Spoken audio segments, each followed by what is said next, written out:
Hi and hello மக்களே, welcome back to Feboys channel. So நம்ம already பார்த்த Turkish ட்ராமாவோட எபிசோட் 82 தான் நம்ம இன்னைக்கு பார்க்க போகிறோம். நிறைய பேர் சப்ஸ்கிரைப் பண்ணாமல் பார்த்துட்ருக்கீங்க. சப்ஸ்கிரைப் பண்ணிட்டு பாருங்கள். அப்போ தான் நான் போகிற டெய்லி வீடியோ உங்களை தேடி வரும். அண்ட் மறக்காமல் லைக் அப்போ தான் எனக்கும் இந்த சீரீஸை கண்டினியூ பண்ணுறதுக்கு மோட்டிவேட்டடாக இருக்கும். வாங்க இப்போ வீடியோக்குள்ளே போகலாம். எபிசோட் 82 ஸ்டார்டிங்கில் நம்ம ஹீரோயின் தான் கட்டுவாங்க. இங்கே நம்ம ஹீரோயின் ஷாக்ல இருப்பா. ஹீரோ அந்த ரிங்கை பார்த்துட்டானா இல்லையான்னு சொல்லிட்டு அவளுக்கு தெரியாது. ஸோ அவள் என்ன பண்ணுவா, ஓடி அந்த ரிங்கை எடுக்கலாம்னு சொல்லிட்டு வருவா. அப்போ ஹீரோ என்ன பண்ணுவா, நான் கீழே இருக்க திங்ஸ் தான் நானே எடுக்கிறேன் அப்படின்னு சொல்லிட்டு அவனும் குனிவான் பாருங்க. அப்போ ரெண்டு பேருமே தலையிடிச்சுப்பாங்க. அப்போ ஹீரோ கேட்பான், நீ ஓகேவா அப்படின்னு சொல்லிட்டு கேட்பான். இந்த பக்கம் ஹீரோயின்ல நான் ஓகே தான், ஒன்றும் பிரச்சனை இல்லை அப்படின்னு சொல்லிட்டு கீழே இருக்க திங்ஸ் எல்லாத்தையும் டக்குன்னு பேக்ல எடுத்து வச்சுட்டு அந்த ரிங் எடுத்து கையில வச்சுப்பா. அப்போ ஹீரோ கேட்பான், என்ன வச்சிருக்க கையில, எதுக்கு ஹைட் பண்ற அப்படின்னு சொல்லிட்டு கேட்பான். இந்த பக்கம் ஹீரோயின் எதுவுமே இல்லையே அப்படின்னு சொல்லிட்டு சொல்லுவா. அப்போ ஹீரோயின் சொல்வா, நான் ரெடி ஆயிட்டேன், கிளம்பலாமா இப்போ அப்படின்னு சொல்லிட்டு கேட்பா. ஹீரோவும் சரி ஓகேவா அப்படின்னு சொல்லிட்டு அவன் அங்கேருந்து போயிடுவான். இந்த பக்கம் நம்ம ஹீரோயின் ஒரு பெரும் மூச்சை விடுவா. ஏன்னா ஹீரோ பார்த்துட்டான் அப்படின்னு சொல்லிட்டு அவன் நினைப்பா. பட் இங்க ஆக்சுவலி ஹீரோ பார்த்துருக்க மாட்டான். ஹீரோயினும் நல்ல வேலை அவ பார்க்கல, பார்த்திருந்தாலும் பெரிய பிரச்சனை ஆயிருக்கும் அப்படின்னு சொல்லிட்டு இங்க நம்ம ஹீரோயின் யோசிப்பா. அப்போ இவளுக்கே ஒரு கன்ஃபியூஷன் இருக்கும், நம்ம இந்த ரிங்கு போடலாமா வேணாவான்னு சொல்லிட்டு. ஏன்னா நேற்று ஹீரோ சொல்லியிருப்பாங்க இந்த ரிங்கு போட சொல்லி. ஸோ போடலாம் அப்படின்னு சொல்லிட்டு யோசிப்பா. பட் ஏதோ ஒரு விஷயத்த யோசிச்சு இல்லை வேணாம் அப்படின்னு சொல்லிட்டு அவளே ரிமூவ் பண்ணி வச்சிருவா. ஸோ இங்கே அந்த சீன் அப்படியே கட்டாது. நெக்ஸ்ட் என்ன ஜமால் கட்டுவாங்க. அவன் செம்ம கோவத்தோட அஸ்லே இருக்க அந்த ரூமுக்கு தான் வருவான். லேப்டாப்ல ஓப்பன் பண்ணி காட்டுவான். என்ன காரியம் பண்ணி வச்சிருக்கா அஸ்லே, நீயே இந்த மாதிரி பண்ண அப்படின்னு சொல்லிட்டு கேட்பான். இந்த பக்கம் அஸ்லேல நான் ஏதோ பண்ணல, எனக்கு தெரியாது அப்படின்னு சொல்லிட்டு சொல்லுவா. அப்ப ஜமால் சொல்லுவான், பொய் சொல்லாத, நீ தான் பண்ண, சொல்ல போறியா இல்லையா, எதுக்காக அந்த மாதிரி பண்ண அப்படின்னு சொல்லிட்டு கேட்பான். இந்த பக்கம் அஸ்லேல எனக்கு தெரியாது, நான் பண்ணல அப்படின்னு சொல்லிட்டு சொல்லுவா. ஓ அப்படியா, சரி நான் போய் ஹீரோ கிட்ட சொல்றேன் இந்த விஷயத்த அப்படின்னு சொல்லிட்டு லேப்டாப் எடுத்துட்டு போவான். இந்த பக்கம் அஸ்ல வேணாம் தயவு செஞ்சு போவாத ப்ளீஸ், உனக்கு கெஞ்சி கேட்கறேன், ஹீரோ கிட்ட மட்டும் இந்த விஷயத்த சொல்லாத அப்படின்னு சொல்லிட்டு அஸ்லே கெஞ்சுவா. அப்ப ஜமால் கேட்பான், நீ ஏன் இந்த மாதிரி பண்ண அப்படின்னு சொல்லிட்டு கேட்பான். அப்போ அஸ்லே சொல்லுவான், வேற எதுக்கு, நான் லவ்க்காக தான் அந்த மாதிரி பண்ணேன், நான் ஹீரோவை அவ்வளோ லவ் பண்றேன், அதனாலதான் நான் அந்த மாதிரி பண்ணேன் அப்படின்னு சொல்லிட்டு அஸ்லே சொல்வா. அப்ப ஜமால்ல, நீ இவ்வளவு கெட்ட பொண்ணா இருப்பேன்னு நினைச்சு கூட பாக்கல, நீ ஏன் இந்த மாதிரிலாம் பண்ணிட்டு இருக்க, ஹீரோயினை கொலை பண்ற அளவுக்கு போயிருக்க, முதல்ல நசீரோட கான்ட்ராக்ட் விஷயத்துல பிரச்சனை பண்ண, இப்போ ஹீரோயினை கொலை பண்ற அளவுக்கு போயிருக்க, நீ ஏன் இந்த மாதிரி பண்ணிட்டு இருக்க, நீ இவ்வளவு மோசமா இருப்பேன்னு நினைச்சு கூட பாக்கல அப்படின்னு சொல்லிட்டு இந்த பக்கம் ஜமால் செம்மையா கோவப்படுவான். இந்த பக்கம் அஸ்லே அழுதுட்டு இருப்பா. தயவு செஞ்சு ஹீரோ கிட்ட மட்டும் சொல்லாது, அவனுக்கு மட்டும் இது தெரியக்கூடாது அப்படின்னு சொல்லிட்டு இருப்பான். அப்ப ஜமால், நான் பார்த்த பொண்ணா நீ இந்த மாதிரி மாறி வச்சிருக்க, நீ நல்ல பொண்ணு நினைச்சேன், என் கண்ணில் நீ இப்போ தப்பா தெரியுற அப்படின்னு சொல்லிட்டு ஜமால் சொல்லுவான். அப்ப அஸ்லேல, இல்ல நான் இது எல்லாமே லவ்க்காக தான் பண்ணேன், நான் ஹீரோ அவ்வளவு லவ் பண்றேன், அவன் இல்லாம என்னால இருக்கவே முடியாது, அதனாலதான் நான் ஹீரோ என்ன முடிச்சலான்னு பிளான் பண்ணேன் அப்படின்னு சொல்லிட்டு அஸ்லே சொல்வா. அப்ப ஜமால், லவ் இந்த மாதிரி பண்ணக்கூடாது, யாரையும் ஃபோர்ஸ் பண்ணி வராது இந்த லவ், அவங்களே தானா பண்ணணும், நீ பண்ணிட்டு இருக்கிறதுக்கு பேர் லவ் கிடையாது, இது பைத்தியக்காரி தானோ அப்படின்னு சொல்லிட்டு ஜமால் சொல்லுவான். அப்ப அஸ்லேல, நீ மட்டும் ஹீரோ கிட்ட போய் இது சொன்னா நான் என்ன நானே கொலை பண்ணிடுவேன் அப்படின்னு சொல்லிட்டு அவ சொல்வா. இந்த பக்கம் ஜமாலுக்கு செம ஷாக்கா இருக்கும். அப்ப அஸ்லே சொல்வா, ஆமா ஹீரோ இல்லாம வாழ்றதுக்கு பேசாம நான் செத்தே போயிடலாம் அப்படின்னு சொல்லிட்டு அஸ்லே சொல்வா. இந்த பக்கம் ஜமால் நீ தயவு செஞ்சு என்னை விடு, நீ இந்த மாதிரி இருப்பேன்னு நினைச்சு கூட பாக்கல அப்படின்னு சொல்லிட்டு அவன் அந்த ரூம் விட்டு போயிடுவான். இங்க அந்த சீன் அப்படியே கட்டாது. நெக்ஸ்ட் சீன்ல ஹீரோ தான் காட்டுவாங்க. அவன் வெளியே நின்றுட்டு இருப்பான் கார் கிட்ட. ஏன்னா ஹீரோயின் வரான்னு சொன்னதுனால வெயிட் பண்ணிட்டு இருப்பான். அப்ப அவன் யோசிப்பான், அவ இன்னும் தூக்கி போடல போல அந்த ரிங்க, அவ இன்னும் அவகிட்டதான் வச்சிருக்கா, அப்பயே என்கிட்ட போய் சொன்னா அப்படின்னு சொல்லிட்டு நம்ம ஹீரோ யோசிப்பான். சோ இங்கதான் நம்மளுக்கு புரியுது, ஹீரோ அந்த ரிங்க பாத்துட்டான், பட் ஹீரோயின் கிட்ட பாக்காத மாதிரி அவன் இருக்கான் அப்படின்னு சொல்லிட்டு. இங்க ஹீரோ யோசிச்சுட்டு இருக்கும்போது கரெக்டா அங்க இருந்து ஹீரோயின் வருவா. நிப்பா, இப்ப கிளம்பலாமா அப்படின்னு சொல்லிட்டு கேட்பா ஹீரோயின். அப்ப நம்ம ஹீரோ ஹீரோயினோட கையை நோட் பண்ணுவான். பார்த்தா ரிங்கு போட்டிருக்க மாட்டா. அப்ப ஹீரோல சரி ஓகே கார்ல ஏறு அப்படின்னு சொல்லிட்டு கார்ல ஏறிடுவான். அப்போ ஹீரோ கார்ல ஏறினதுக்கு அப்புறம் கேட்பான், நீ என்கிட்ட ஏதாவது சொல்லணுமா அப்படின்னு சொல்லிட்டு கேட்பான். அப்ப ஹீரோயின்ல, இல்ல எதுவும் இல்ல அப்படின்னு சொல்லிட்டு சொல்லிடுவா. அப்ப ஹீரோல, நான் மறுபடியும் கேக்குறேன், நீ என்கிட்ட ஏதாவது சொல்லணுமா அப்படின்னு சொல்லிட்டு கேட்பான். அப்ப ஹீரோயின்ல, இல்ல ஏதாவது இருந்தா சொல்ல போறேன், எதுவும் இல்ல அப்படின்னு சொல்லிட்டு சொல்லுவான். அப்போ ஹீரோல, சரி ஓகே சீட் பெல்ட் போட்டுக்கோ அப்படின்னு சொல்லிட்டு ஹீரோவும் சீட் பெல்ட் போட்டுப்பான். இங்க நம்ம ஹீரோயினுக்கு சீட் பெல்ட் வராது. அவ ரொம்ப கஷ்டப்படுவா அது இழுக்கிறதுக்கு. அப்ப ஹீரோ என்ன பண்ணுவான், ஹீரோயின் கிட்ட போயிட்டு அந்த சீட் பெல்ட் இழுக்கிறதுக்கு ஹெல்ப் பண்ணுவான். அப்ப ஹீரோ சொல்லுவா, நீ சில விஷயம் கத்துக்கணும், ஒன்னும் உனக்கு தெரியல அப்படின்னு சொல்லிட்டு சொல்லுவான். அப்ப ஹீரோயின்ல, எதை பத்தி சொல்ற அப்படி சொல்லிட்டு கேட்பான். அப்ப ஹீரோல, பின்ன நீ நிஜமாலே உன்னால இழுக்க முடியலையா இல்ல சும்மா நடிக்கிறியா அப்படின்னு சொல்லிட்டு ஹீரோ கேட்பான். அப்ப ஹீரோயின்ல, நான் எதுக்கு நடிக்கணும், நிஜமாலே என்னால இழுக்க முடியல அப்படின்னு சொல்லிட்டு சொல்லுவா. அப்ப ஹீரோல அது எப்படி நீ இழுக்கும் போது வரல, நான் இழுக்கும் போது வருது அப்படின்னு சொல்லிட்டு அவன் கேள்வி கேட்பான்.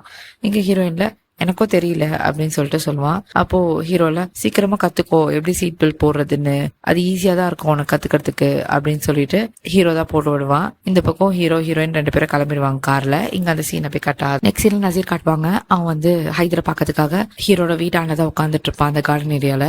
அப்ப ஹைதர் வருவான். அவன் வரும்போதே பாக்கிறதுக்கு கொஞ்சம் வேலை செய்யற மாதிரியே இருப்பான். அந்த வீட்டுல வேலைக்கார மாதிரியே வந்து ட்ரெஸ் பண்ணிட்டு இருப்பான். ஏன்னா அங்க அதான பண்ணிட்டு இருக்கா, கார்டன்ல வந்து கிளீன் எல்லாம் பண்ணிட்டு இருக்கான்ல. சோ அப்படியே வந்துருவான்.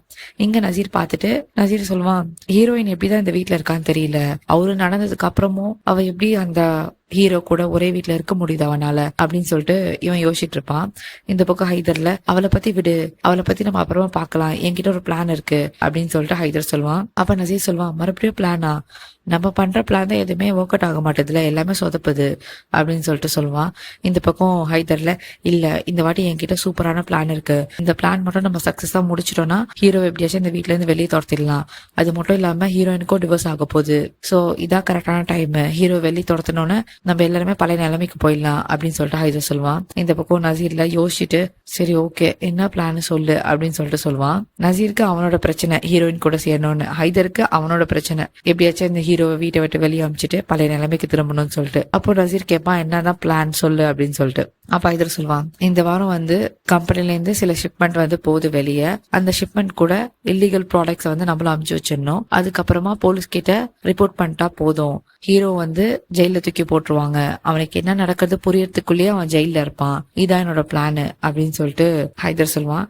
இந்த பக்கம் நசீர்ல நம்ம இது ஆல்ரெடி ட்ரை பண்ணிட்டோம், நம்ம என்னதான் நம்ம பிளான் பண்ணாலுமே நம்ம ஹீரோ வந்து நம்மளுக்கு முன்னாடி இருக்கான், நம்மளை விட பிரில்லியண்டா இருக்கான், நம்ம என்ன பிளான் போட்டாலுமே எல்லாத்தையும் அவன் கண்டுபிடிச்சிடறான், இது ஒர்க் அவுட் ஆகாது அப்படின்னு சொல்லிட்டு நசீர் சொல்லுவான். இப்ப ஹைதர்ல இல்ல கண்டிப்பா இந்த வாட்டி ஒர்க் அவுட் ஆகும், எனக்கு ஒரு ஆள் தெரியும் அந்த கம்பெனில அப்படின்னு சொல்லிட்டு சொல்லுவான். நசீர்ல யார் அந்த ஆளு அப்படின்னு சொல்லிட்டு கேட்பான். அப்போ கரெக்டா அந்த இடத்துக்கு புராக் வருவான், வந்து நிப்பான். அப்போ ஹைதர்ல இவன் தான் அவன், கண்டிப்பா புராக் வந்து நம்மளுக்கு ஹெல்ப் பண்ணுவான், இவன் என்னோட பையன் என்னோட ரத்தம் அப்படின்னு சொல்லிட்டு ஹைதர் சொல்லுவான். இந்த பக்கம் நசீர் வந்து ஒரு டவுட்டாவே பாப்பான். நசீர் கேட்பான் புராக் பார்த்து, என்ன திடீர்னு மாற்றம், ஹீரோ கிட்ட தானே சப்போர்ட்டடா இருந்த, இப்ப என்ன ஹைதருக்கு சப்போர்ட் பண்ற அப்படின்னு சொல்லிட்டு நசீர் கேட்பான். அப்போ புராக் சொல்வான், இல்ல நான் ஃபர்ஸ்ட் அப்படிதான் இருந்தது, ஹீரோ வந்து எல்லா விஷயத்தையும் என்கிட்ட சொல்லிட்டு இருந்தான், பட் இப்போ வந்து கொஞ்ச நாளா என்கிட்ட எதுவுமே சொல்றது இல்ல, என்ன நடக்குதுன்னு எனக்கு புரியல, அதனால அவனை விட்டு விலகி வந்துடலான்னு இருக்கேன் அப்படின்னு சொல்லிட்டு புராக் சொல்வான். இந்த பக்கம் ஹைதர்ல கண்டிப்பா நம்ம வந்து இவன் கிட்ட இருந்து ஷிப்மெண்ட் டீடைல்ஸ் வாங்கிக்கலாம், இவன் நம்ம கண்டிப்பா ஹெல்ப் பண்ணுவான் அப்படின்னு சொல்லிட்டு ஹைதர் சொல்வான். அப்போ புராக் சொல்வான், ஆமா இதுக்கப்புறம் இவர் தான் என்னோட அப்பா, சோ இவருக்காக நான் என்ன வேணா பண்ணுவேன் அப்படின்னு சொல்லிட்டு புராக் சொல்வான். இந்த பக்கம் நசீர் வந்து டவுட்டாவே இருப்பான். அப்போ வந்து புராக்ல சரி நான் இப்ப கம்பெனிக்கு தான் போறேன், என்ன இன்ஃபர்மேஷன் நான் பாத்துட்டு சொல்றேன் அப்படின்னு சொல்லிட்டு அவன் அங்கேருந்து போயிடுவான். இந்த பக்கம் வந்து நசீர் கேட்பான் ஹைதரை பார்த்து, இவனை நம்ம நம்பலாமா அப்படி சொல்லிட்டு கேட்பான். ஹைதர்ல கண்டிப்பா இவனை நம்பலாம், இவன் என்னோட பையன் அப்படி சொல்லிட்டு சொல்லுவான். இங்க அந்த சீன் அப்படியே கட் ஆகுது. நெக்ஸ்ட் சீன்ல ஹீரோ ஹீரோயினை காட்டுவாங்க. 2 பேரும் ஆஃபீஸ்க்குள்ள வருவாங்க. எங்க உள்ள வந்த அப்புறமா ஹீரோயினை பார்த்துட்டு எல்லாருமே ரொம்ப சந்தோஷப்படுவாங்க, ஏன்னா ஹீரோயின் பார்க்கவே இல்ல ஒரு மாசமா. சோ எல்லா ஸ்டாஃப்ஸ் எல்லாருமே வந்துட்டு ஹீரோயின் எப்படி இருக்க நல்லா இருக்கியா அப்படின்னு சொல்லிட்டு கேட்டுட்டு விசாரிச்சுட்டு இருப்பாங்க. இந்த பக்கம் ஹீரோ இருப்பான். அப்போ வந்து ஹீரோயினோட பிஏ இருப்பான்ல, அவன் தான் கொஞ்சம் ஓவரா பேசுவான்ல. அவன் சொல்லுவான், அந்த பிஏ வந்து ஹீரோயினை பார்த்து சொல்லுவான், நீங்க எப்போ வந்தீங்களோ அப்பதான் ஹீரோவும் இங்க வரான், அவனும் ஒரு மாசமா இங்க இல்லவே இல்லை அப்படின்னு சொல்லிட்டு அவன் சொல்லிடுவான். இந்த பக்கம் ஹீரோ வந்து அவனை பார்த்து முறைப்பான். அதுக்குள்ள டாபிக்கை சேஞ்ச் பண்றேன்னு சொல்லிட்டு அவன் கேட்பான், இட்டாலியில எப்படி இருக்கு, அங்க திராமசு நிறைய கெஃபேஸ்லாம் இருக்குமே, நிறைய பேர் வந்து லைன்ல கியூல நிப்பாங்களே, அது கேட்கும் போது எனக்கே ரொம்ப சூப்பரா இருக்கு, நீலாம் அதெல்லாம் போய் பாத்தீங்களா, அங்கெல்லாம் போய் சாப்பிட்டீங்களா, எப்படி இருந்துச்சு டேஸ்ட் அப்படின்னு சொல்லிட்டு கேட்பான். இந்த பக்கம் ஹீரோயின்ல ஹீரோ வெறுப்பேத்துற மாதிரி, அங்க ரொம்ப நல்லா இருந்துச்சு, நிறைய பேரை பார்த்தேன், நிறைய சாப்பிட்டேன், நிறைய ஃபன் பண்ணேன் அப்படின்னு சொல்லிட்டு ஹீரோயின் சொல்வா. இந்த பக்கம் ஹீரோ வந்து லைட்டா கடுப்பாவான். இங்க அந்த சீன் அப்படி கட்டாது. நெக்ஸ்ட் இல்ல ஹீரோ அண்ட் ஜமாலை தான் காட்டுவாங்க. அப்ப ஹீரோ பத்தி உங்களுக்கு தெரியும்ல, சோ ஜமால் கிட்டதான் வந்து எல்லா விஷயத்தையும் வந்து புலம்பிட்டு இருப்பான், ஹீரோயின் இப்படி பண்ணா அப்படி பண்ணா அப்படின்னு சொல்லிட்டு. அப்போ வந்து இந்த பக்கம் ஜமால் வந்து பாக்கிறதுக்கு ரொம்ப அப்செட்டாவே இருப்பான். அப்புறம் அவனுக்குள்ள நிறைய கோவமும் இருக்கும் லாஸ்ட்லயே பண்ண விஷயத்த நினைச்சு. சோ இங்க வந்து ஜமாலுக்கு வந்து ஹீரோ கிட்ட எல்லா விஷயமும் சொல்லணும் தான் ஆசை, பட் இவன்கிட்ட எப்படி ஸ்டார்ட் பண்றது தெரியாம இருப்பான். ஏன்னா ஒரு பக்கம் ஆஸ்லே வர நான் வந்து செத்துடுவேன் அப்படின்னு சொல்லிட்டு பிளாக்மெயில் பண்ணிருப்பான்ல, சோ அதெல்லாம் நினைச்சு இவன் சொல்லாம வேணாமான்னு யோசிச்சுட்டு இருப்பான். அப்போ ஹீரோ கிட்ட வந்து இவன் சொல்லலான்னு வரும்போது கரெக்டா அந்த இடத்துக்கு ஆஸ்லே வந்துருவா. வந்துட்டு வந்துட்டு இங்க டாக்குமெண்ட் எடுக்கலான்னு வந்தேன் அப்படின்னு சொல்லிட்டு டாக்குமெண்ட் எடுத்துட்டு இருப்பா. அப்ப ஹீரோ வந்து ஜமால் பார்த்து கேட்பான், நீ ஏதோ ஒரு விஷயம் சொல்ல வந்திய, என்ன விஷயம் சொல்லு அப்படின்னு சொல்லிட்டு கேட்பான். இங்க ஜமால் வந்து சொல்லாம வேணாமான்னு யோசிச்சுட்டு இருக்கும் போது இந்த பக்கம் அஸ்லே தலையாட்டுவா, வேணாம் சொல்லாத ப்ளீஸ் அப்படின்னு சொல்லிட்டு. அப்ப ஜமால் சொல்லுவான் இன்னொரு வாட்டி நான் உனக்கு ஃப்ரீயா இருக்கும் போது சொல்றேன் அப்படின்னு சொல்லிட்டு அவன் அங்கேருந்து போயிடுவான். இங்க அந்த சீன் அப்படியே கட்டாது. நெக்ஸ்ட் சீன்ல ஹீரோ காட்டுவாங்க. அவன் அங்க வந்து அவனோட பிஏ கிட்ட நின்று பேசிட்டு இருப்பான். அப்ப அந்த இடத்துக்கு புராக் வருவான். நான் உங்ககிட்ட கொஞ்சம் பேசணும் அப்படின்னு சொல்லிட்டு பேசுவான். இங்க வந்து புராக் வந்து நார்மலா பேசுற மாதிரி தான் இருக்கும். ஹீரோ மேல எந்த கோவம் இல்லாத மாதிரி தான் இருக்கும். அப்ப ஹீரோவும் நல்லா சிரிச்சுதான் பேசுவான் புராக் கிட்ட. எந்த கோவத்தையும் காட்ட மாட்டான். எப்படி இருந்தாலுமே அவனும் ஹைதரோட பையன் தானே, ஸோ அதனால நார்மலா பேசிட்டு இருப்பான். அப்போ வந்து புராக் சொல்லுவான், எனக்கு வந்து எல்லா ஒர்க்கும் முடிச்சுட்டேன், எனக்கு ரொம்ப ஆசையா இருக்கு, நெக்ஸ்ட் வீக் போதில்ல அந்த ஷிப்மெண்ட்டை வந்து நான் பார்க்கணும்னு சொல்லிட்டு கொஞ்சம் எக்ஸ்பீரியன்ஸ் வந்து நான் கெயின் பண்ணிப்பேன். அது மட்டும் இல்லாம என்னோட சொந்த கம்பெனிக்கு நான் ஒர்க் பண்றப்போ எனக்கு ரொம்ப சந்தோஷமா இருக்கு அப்படின்னு சொல்லிட்டு புராக் சொல்லுவான். இந்த பக்கம் ஹீரோல, சரி நீ இவ்வளவு ஆசைப்படுறப்போ அந்த ஷிப்மெண்ட்டை நீயே பாத்துக்கோ அப்படின்னு சொல்லிட்டு ஹீரோ அங்கிருந்து போயிடுவான். இந்த பக்கம் பின்னாடி வந்து நசீர் காட்டுவாங்க. நசீர் வந்து புராக் என்ன பேசுறான்னு சொல்லிட்டு எல்லாத்தையும் கேட்டுட்டு இருப்பான். ஏன்னா நசீருக்கு டவுட் இருக்கும்ல, புராக் வந்து நம்ம பக்கமா இல்ல ஹீரோ பக்கமான்னு சொல்லிட்டு. சோ அதை கண்டுபிடிச்சலாம்னு சொல்லிட்டு அவன் ஓட்டி கேட்டுட்டு இருப்பான். இந்த பக்கம் ஹீரோ ஓகே சொன்னோன்னு புராக் வந்து திரும்பி நசீரை பார்த்து ஓகே எல்லாமே இங்க செட் ஆயிடுச்சு அப்படின்னு சொல்லிட்டு சிக்னல் காட்டுவான். நசீரோ திருப்பி ஓகே அப்படின்னு சொல்லிட்டு சிக்னல் காட்டுவான். இங்க அந்த சீன் அப்படியே கட் ஆகுது.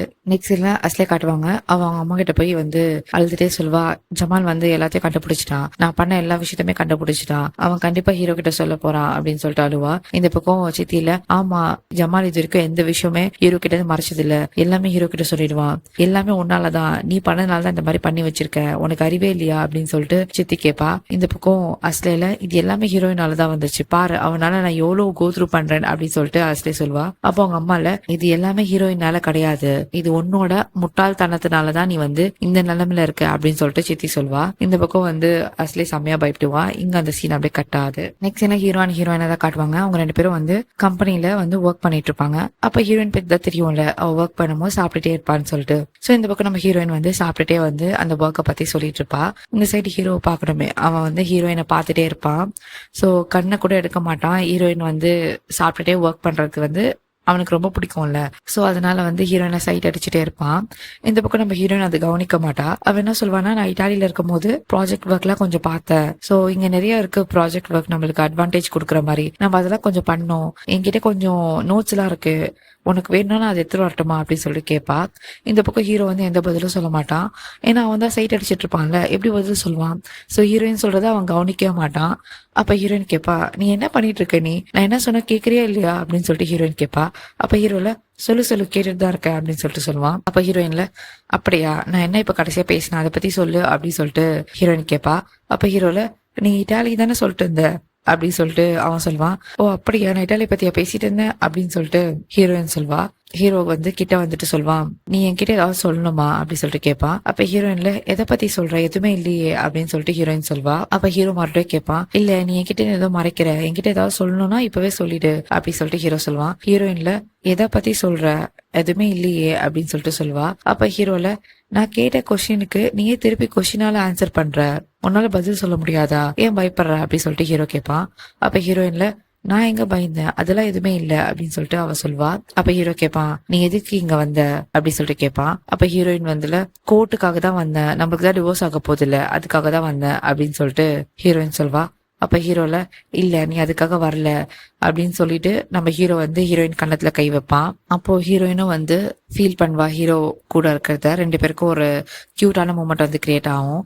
அப்போ ஹீரோயின் என்ன பண்ணுவா, ஹீரோ கையை கீழே எடுத்து விட்டுட்டு, வேணாம் இந்த மாதிரி பண்ணாத அப்படின்னு சொல்லிட்டு சொல்வா. இந்த பக்கம் ஹீரோவும் நவுண்டு போயிடுவான். அப்ப ஹீரோயின் சொல்வா, நான் இங்கேருந்து போகணும், வீட்டுக்கு போகணும் அப்படின்னு சொல்லிட்டு சொல்வா.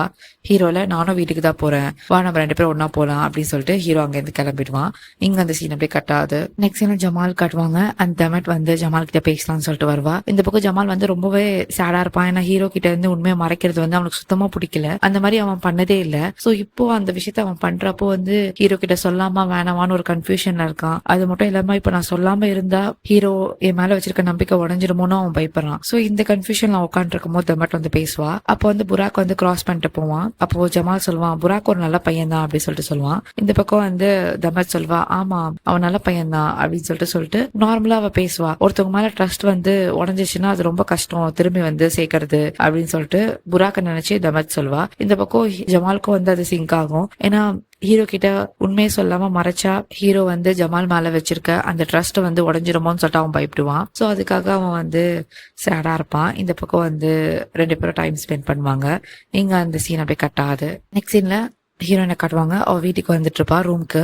அப்போ அந்த இடத்துக்கு வந்து அஸ்லே வந்து கத்துவா, ஹீரோ தனியா விட மாட்டியா, எதுக்காக நீ அவன் கூட இருக்க, தயவு செஞ்சு இங்கேருந்து கிளம்பு அப்படின்னு சொல்லிட்டு சொல்லுவா. இந்த பக்கம் ஹீரோயின்ல, தயவு செஞ்சு இங்கேருந்து போ, உங்ககிட்ட பேசுறதுக்குலாம் எனக்கு டைம் இல்லை அப்படின்னு சொல்லிட்டு இவ சொல்லிட்டு இருப்பா. அப்ப அஸ்லேல ஹீரோயினை வந்து ப்ரொவோக் பண்ற மாதிரி, நீனுள் பத்தி நினைச்சு பாத்தியா, அவரை பத்தி உனக்கு கவலையே இல்லையா, உன்னால எப்படி வெக்கமே இல்லாம திரும்பி வர முடியுது அப்படின்னு சொல்லிட்டு அந்த பழைய மெமரிஸ் எல்லாம் வந்து அவ எடுத்து விடுவா. இந்த பக்கம் ஹீரோயின் வந்து அப்செட் ஆயிடுவா. இங்க அந்த சீன் அப்படியே கட்டாது. நெக்ஸ்ட் சீன்ல ஹீரோயினை காட்டுவாங்க. அவ வந்து ரூம்ல வந்து அழுதுட்டு இருப்பா. அப்போ அந்த இடத்துக்கு வந்து ஹீரோ வருவான். வந்து கேட்பான், என்ன ஆச்சு, எதுக்காக அழுகுற அப்படின்னு சொல்லிட்டு கேட்பான். அப்ப ஹீரோயின் வந்து ஸ்ட்ரெஸ்ல வந்து கத்த ஆரம்பிச்சிருவா. இப்ப என்ன, எனக்கு என்ன பிரச்சனைன்னு சொன்னா நீ போய் சால்வ் பண்ணிடுவியா, இதான் நீ ஒரு வாட்டி பண்ற, நான் எப்பெல்லாம் பிரச்சனை வந்து சொல்றேனோ அதை நீ சால்வ் பண்ற. நான் இட்டாலியிலே ரொம்ப நிம்மதியா இருந்தேன், இங்க வந்ததுக்கு அப்புறமா எல்லாமே ஸ்ட்ரெஸ்ஸா தான் இருக்கு. என்னை வந்து ஹியூமிலேட் பண்றாங்க, என்னை வந்து கஷ்டப்படுத்துறாங்க, ஒரு நாளும் இங்க வந்து நரகத்துல இருக்கிற மாதிரி இருக்கு, எல்லாரும் போட்டு டார்ச்சர் பண்றாங்க அப்படின்னு சொல்லிட்டு நம்ம ஹீரோயின் வந்து கத்துவா ஹீரோ கிட்ட. நம்ம ஹீரோயின் எதை நினைச்சு கத்துவானா, அஸ்லே பண்ண விஷயத்த நினைச்சுதான் கத்துவா. ஏன்னா அவ வந்து தேவையில்லாம சண்டை போட்டுட்டே இருக்காள. அது வந்து நம்ம ஹீரோயினுக்கு வந்து ஒரு பீஸ்ஃபுல்லான லைஃபாவே இல்ல, அவளுக்கு சும்மா சண்டை போட்டுட்டு இருக்க மாதிரி அவளுக்கு ஃபீல் ஆகுது. சோ ஹீரோயின் மைண்ட்ல வந்து அஸ்லே தான் இருப்பா. அஸ்லே நினைச்சுதான் அவ சொல்வா, இதனால இங்க பீஸ்ஃபுல்லாவே இருக்க முடியல அப்படின்னு சொல்லிட்டு. இதை வந்து ஹீரோ வந்து கேட்டுட்டு அவனாலதான் பீஸ்ஃபுல்லா இருக்க முடியல அப்படின்னு நினைச்சுப்பான். அவன் தப்பா நினைச்சிட்டு அவன் கத்துவான். அப்ப எதுக்கு நீங்க வந்த, நீ இட்டாலியில இருக்க வேண்டியதானே, இங்க வந்து எதுக்கு பொய் சொல்ற அப்படின்னு சொல்லிட்டு கேட்பான். அப்ப ஹீரோயின்ல, பொய்யா, என்ன பொய் அப்படின்னு சொல்லிட்டு கேட்பா. அப்ப ஹீரோ சொல்லுவான், நான் காலைல பார்த்தேன், உன்னோட வெட்டிங் ரிங் வந்து உன் பேக்ல தான் இருந்துச்சு, அப்ப எதுக்கு என்கிட்ட பொய் சொன்ன அப்படின்னு சொல்லிட்டு கேட்பான். இந்த பக்கம் ஹீரோயின் அழுதுட்டே சொல்லுவான், இல்ல அது என் பேக்ல எப்போ இருந்துச்சுன்னு எனக்கு தெரியல, ரொம்ப நாளா இருக்கு, நான் கவனிக்கல, இன்னைக்குதான் நான் பார்த்தேன் அப்படின்னு சொல்லிட்டு சொல்வா. அப்ப ஹீரோ வந்து ஹீரோயினை கிட்ட புடிச்சிட்டு அவன் சொல்வான், நான் உன்னை எவ்வளோக்கு லவ் பண்றனோ அதே அளவுக்கு நீ என்ன லவ் பண்றன்னு எனக்கு தெரியும், நீ இத்தனை நாளா நீ என்ன மிஸ் பண்ணலன்னு சொல்லு, என்ன நீ மறந்துட்டேன்னு சொல்லு, இப்பவே இந்த நிமிஷமே நான் உன் லைஃபை விட்டு போயிடுவேன், சொல்லு நீ என்ன மிஸ் பண்ணியா அப்படின்னு சொல்லிட்டு நம்ம ஹீரோ கேட்பான். இங்க நம்ம ஹீரோயின் வந்து என்ன சொல்றதுன்னு தெரியாம அப்படியே அழுதுட்டு நிப்பா. இங்க episode 82 completed. Thank you so much for watching my video guys. Episode 83 நான் நெக்ஸ்ட் வீடியோல அப்லோட் பண்றேன். See you in the next video. Bye bye.